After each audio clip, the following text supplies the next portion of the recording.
And we are live. Welcome everyone, Shackman here. Today we're talking 9.1, now that it's less than a week away. I want to talk about Shadow Priests, and there are a few nerfs, but I think Shadow Priests are overall going to be better in 9.1 than they were in 9.0. So, 3 nerfs to think about. One is Devouring Plague, nerfed by 18%. Second one is Shadow Flame Prism, got nerfed by, I think, about 15% or so. I forget the exact numbers, but keep in mind, Shadow Flame Prism, a lot of the damage is from the Mindbender Duration Extender, so that damage is not the total nerf from the Legendary. And the third nerf, I'm blanking on right now, but basically, single target-wise, we're looking at about a 4% nerf. But there's buffs. The reason why I think Shadow's going to be better in 9.1 is there's buffs to both Vampiric Touch and Shadow Word Pain. So Spread Cleave is going to be better. Shadow's already good at single target, and it's going to continue being really good at single target, especially with the way we scale with secondaries. So again, we're going to be good at both as opposed to just good at one. So I think it's looking pretty good. Going into 9.1, gearing wise, I'm trying to figure out how to gear. So week 1, Mythic Plus, I believe, if this follows the same pattern as previous tiers, Mythic Plus should be the same stuff. So 210 end of dungeon for plus 15, and then the day that Heroic opens, so the second week, starting the second week of the patch, you're still going to get a 226 gear out of your vault, and then that will, beginning Heroic week, start season 1, and then you should be getting, I believe you'll get probably 229 gear capped at like a plus 6 level, because if you think back to season 1, we were getting, like, normal raid was 200 item level, and then we were getting 203 gear from end of dungeon. So the first week should be able to gear up on 229 gear, and then you'll get the regular 252 gear out of the cache the following week if you can time plus 15. Another thing is upgrading gear is going to work similarly to now, except KSM has totally changed. Instead of timing all 15s, you basically have to get effectively Blizzard's version of Radar IO score of 2000, and to get that, you can basically get score from tyrannical dungeons as well as fortified dungeons. So what you're going to want to do is grind out as many either fortified or tyrannical, whatever it is, week 1, and in the following week you're going to get a totally different type of score. This would be easier than so trying to do. That's kind of the way it's going down. And then the last thing that I want to go over is the sockets. So you can get up to 5 sockets from the new raid for the domination sockets. Right now, they only come out of raid. And so for a clothy, okay, so let's just pull this up real quick. Every single class in the game is going to have a domination socket from raid gear on helm, shoulders, and chest. All right. And then based on your armor type, there's 2 additional spots. So for us, for priests, and for clothies, it's going to be bracer and belt. So you basically don't want to get Mythic Plus gear, or you don't want to get other gear outside of that. Now, you can get a belt starting out with by paying 2,000 Stygia in the Maw. I think you have to get to like Honored with the new rep or something like that. But that'll get you your first one. And then it's this weird system where there are 9 gems that you can get. There are like 3 types. So there's like 3 Unholy, 3 Blood, and 3 Frost gems. And if you complete all of them in one set, you get an additional set bonus. So some of those still don't work on the PTR right now. So no one really knows like what the best is going to be.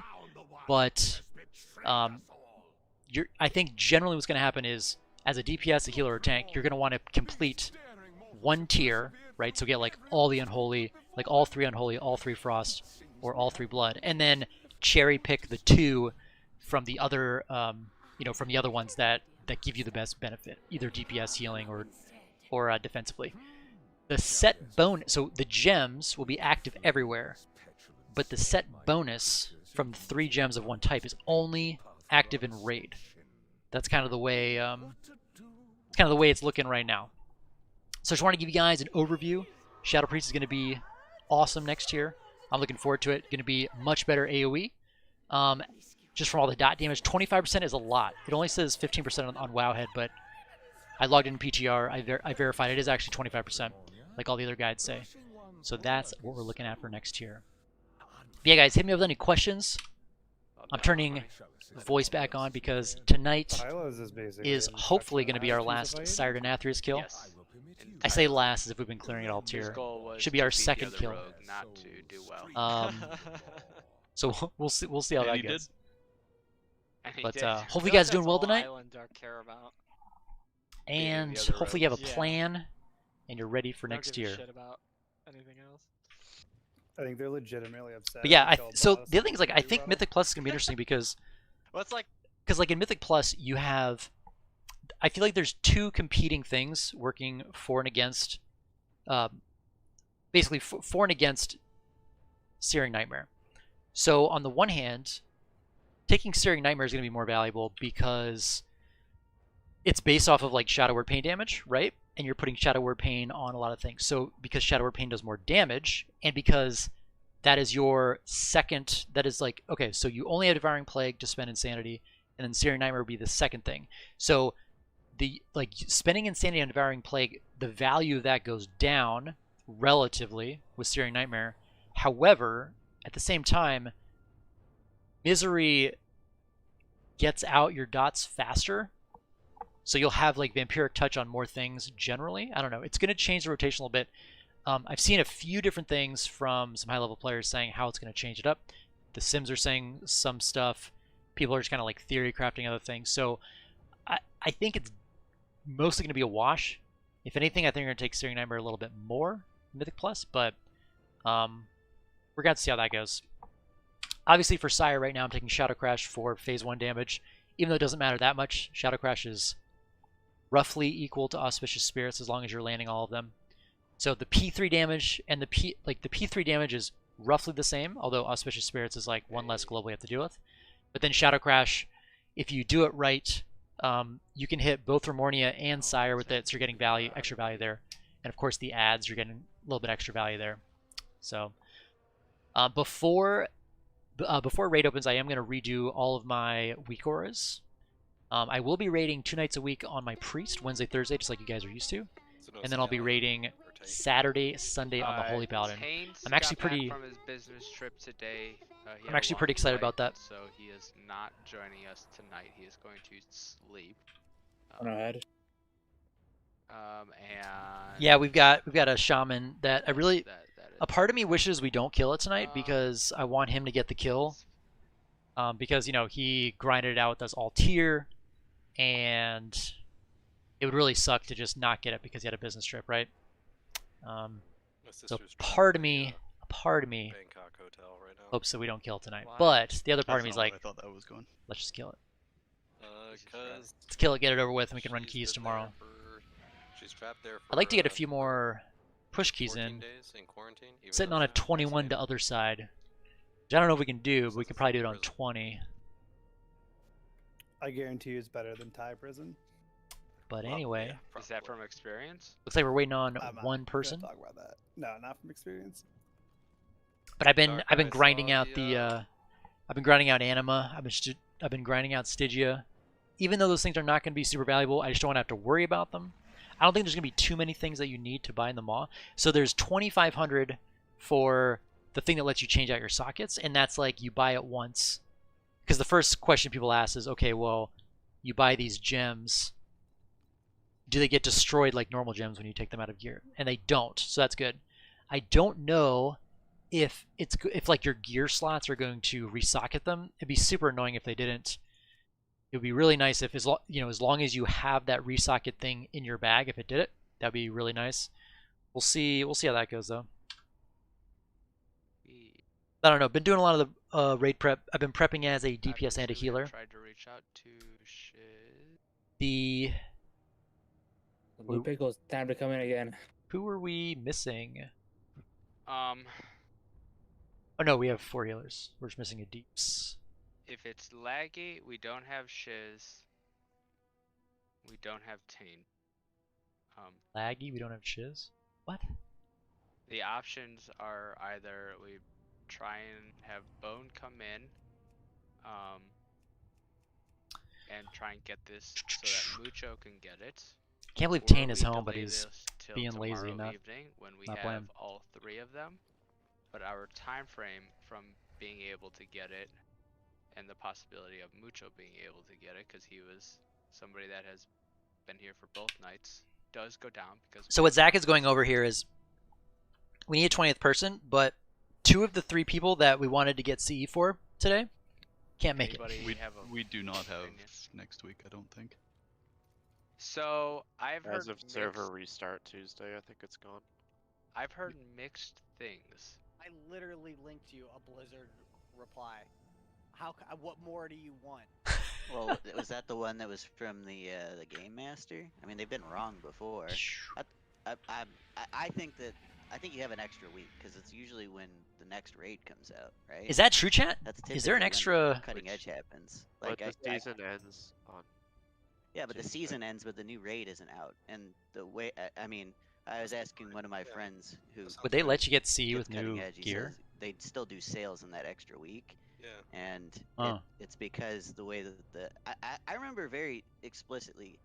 I know that it works Technically, for, we have like, next AOTC, week. because when I came back from 8.1 to 8.2, I got Well, chat, cutting I edge for, apologize like, if this is just a huge in, debate. At something least we went over like the 9.0 in changes, that or the time. 9.1 changes. I think, so I'm super excited for Shadow Priest, because I think Shadow Priest is going to be awesome. Discipline Priest looks very interesting. I think that's the word I would use, interesting. Spirit Shell going down to 90 seconds, or I guess going up to 90 seconds, is a huge nerf, and so I think it's going to be interesting seeing like who's running evangelism. Now I know that the damage patterns are going to be more spread out next tier, so are we? Everybody made it. Everybody understands the whole goal of us being here. Most of us are just sort of done with this raid, but we feel like it is important for everybody Chat. to get it. So This was a we will huge try and debate hunt down starting streamer Shiz. night. We'll be back here tomorrow evening, same time, same place. Did I just get stonered? Chat, am I going to fall to my death here? No. Alright, guys. There's now an yeah, curing disc. So I saw Viserio in his, if I'm saying that correctly, in his Discord was talking about that. So I think what he was saying is like high-end disc priests. When I say high-end, I mean like world first disc priests are most likely. Okay, most likely. There's a potential that I'm adding all these caveats, right? Because it's, you know, no one knows for sure what people are really thinking, but there's a possibility that like for people like you and me playing disc, swapping to Kyrian immediately might be the play, because by the time we get to the really, really hard bosses where you want to be Kyrian, like we will have already unlocked the soulbinds that make it as good as it's going to be.